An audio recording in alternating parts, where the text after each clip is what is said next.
I am Usha Pathak. Elders, please accept my respect and love to youngers. I have already taught you present tense and past tense. Now I am teaching you future tense. Future tense.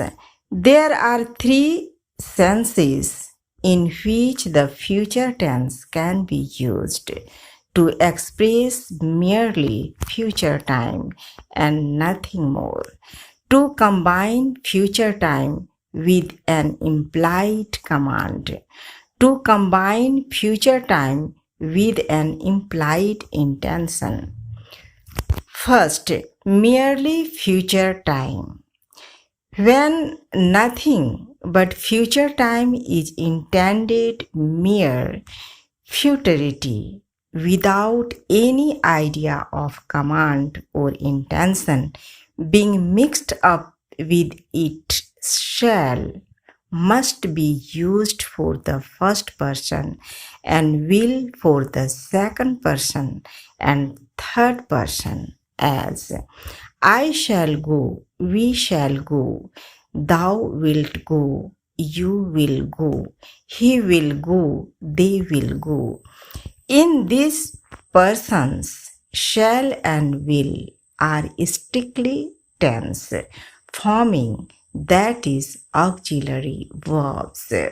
Second, an implied command, promise, or threat. Whenever we desire to express not merely future time, but some command or promise or threat in addition, shall is put for will in the second and third person, as you shall be hanged, you shall receive your prize tomorrow. If you do this, you shall be hanged. In this example, the shall is not a tense forming or auxiliary verb, but a principal or national one. Third, an implied intention. When the speaker wishes to express some intention of his own, then will is put for shall in the first person, as I will call on you today and I shall then say goodbye.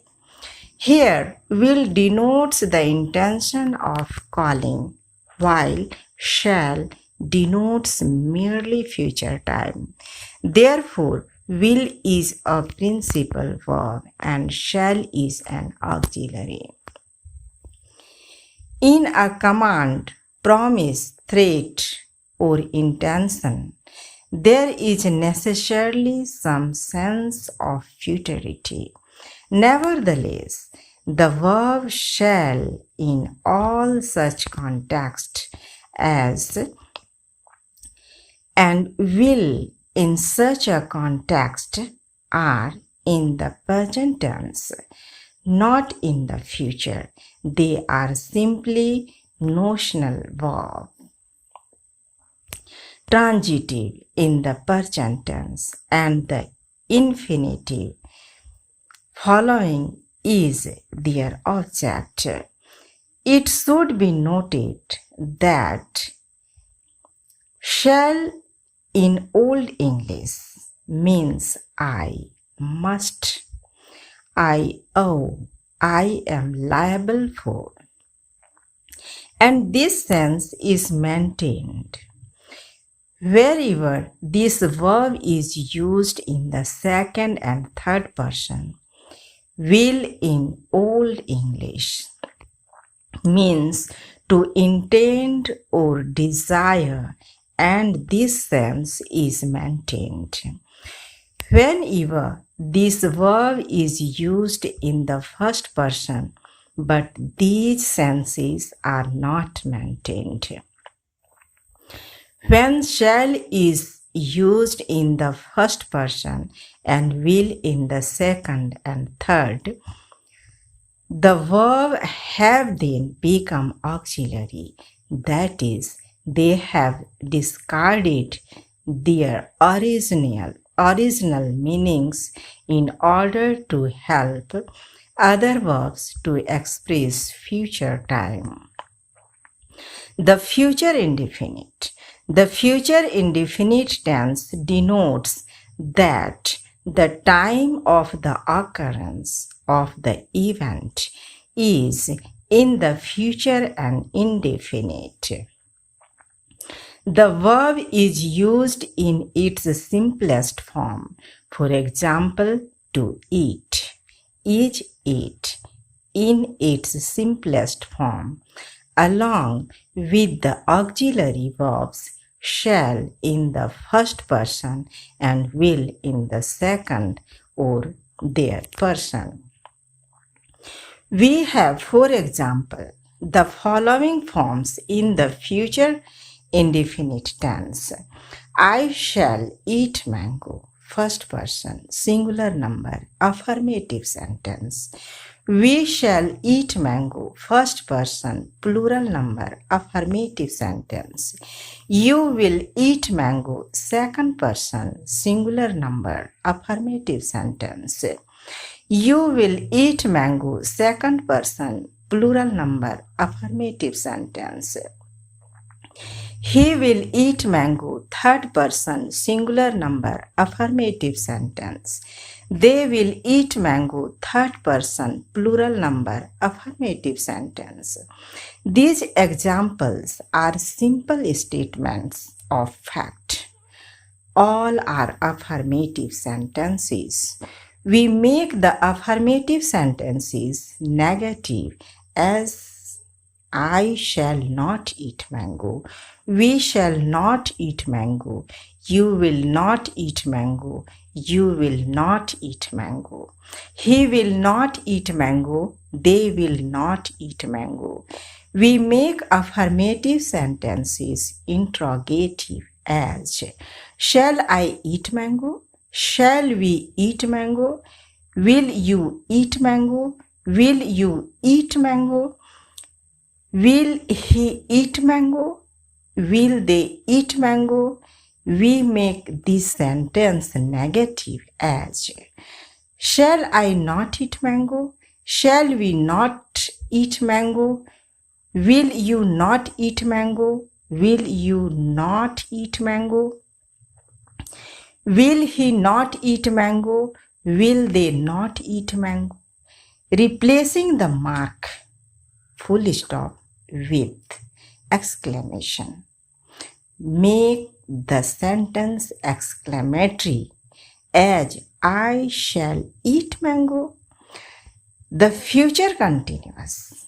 The future continuous tense denotes that the event is still continuing in the future. This tense is sometimes called the imperfect because it denotes an event which is perfect or not completed. For example, I shall be eating mango. We shall be eating mango. You will be eating mango. You will be eating mango. He will be eating mango. They will be eating mango. The negative sentences can be written as I shall not be eating mango. We shall not be eating mango. You will not be eating mango. You will not be eating mango. He will not be eating mango. They will not be eating mango. Affirmative sentences can be made interrogative as shall I be eating mango? Shall we be eating mango? Will you be eating mango? Will you be eating mango? Will he be eating mango? Will they be eating mango? These sentences can be made negative as shall I not be eating mango? Shall we not be eating mango? Will you not be eating mango? Will you not be eating mango? Will he not be eating mango? Will they not be eating mango? Exclamatory sentences of affirmative and negative sentences can be made by replacing only the full stop by a mark of exclamation. The future perfect. The future perfect tense denotes the event is complete or in perfect state in the future. For example, I shall have eaten mango. We shall have eaten mango. You will have eaten mango. You will have eaten mango. He will have eaten mango. They will have eaten mango. The negative sentences can be written as I shall not have eaten mango. We shall not have eaten mango. You will not have eaten mango. You will not have eaten mango. He will not have eaten mango. They will not have eaten mango. Interrogative sentences is written as shall I have eaten mango? Shall we have eaten mango? Will you have eaten mango? Will you have eaten mango? Will he have eaten mango? Will they have eaten mango? These can be made negative as shall I not have eaten mango? Shall we not have eaten mango? Will you not have eaten mango? Will you not have eaten mango? Will he not have eaten mango? Will they not have eaten mango? To make exclamatory sentences, we replace full stop by question mark as I shall have eaten mango. The future perfect denotes the completion of some event in future time or in past time. He will have reached home before the rain sets in. You will have heard this news already, so I need not repeat it. It seems like a contradiction to make a future tense have reference to past tense.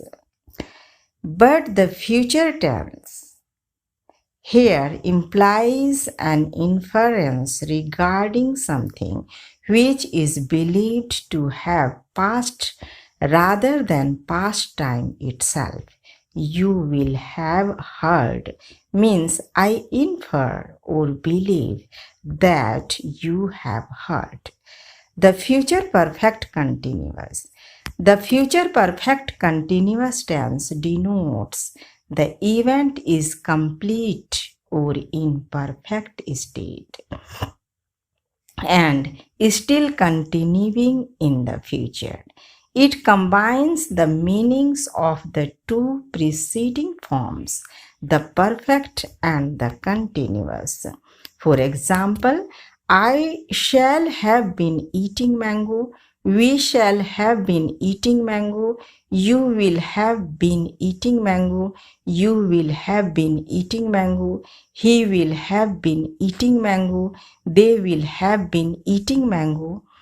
The negative sentences can be written as I shall not have been eating mango.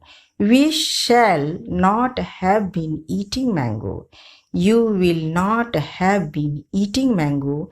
You will not have been eating mango. He will not have been eating mango. They will not have been eating mango. Interrogative sentences is written as shall I have been eating mango? Shall we have been eating mango? Will you have been eating mango? Will you have been eating mango? Will he have been eating mango?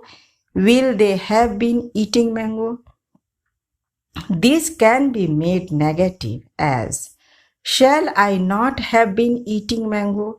Shall we not have been eating mango? Will you not have been eating mango? Will you not have been eating mango? Will he have not been eating mango? Will they have not been eating mango? To make exclamatory sentences, we replace full stop by question mark as I shall have been eating mango.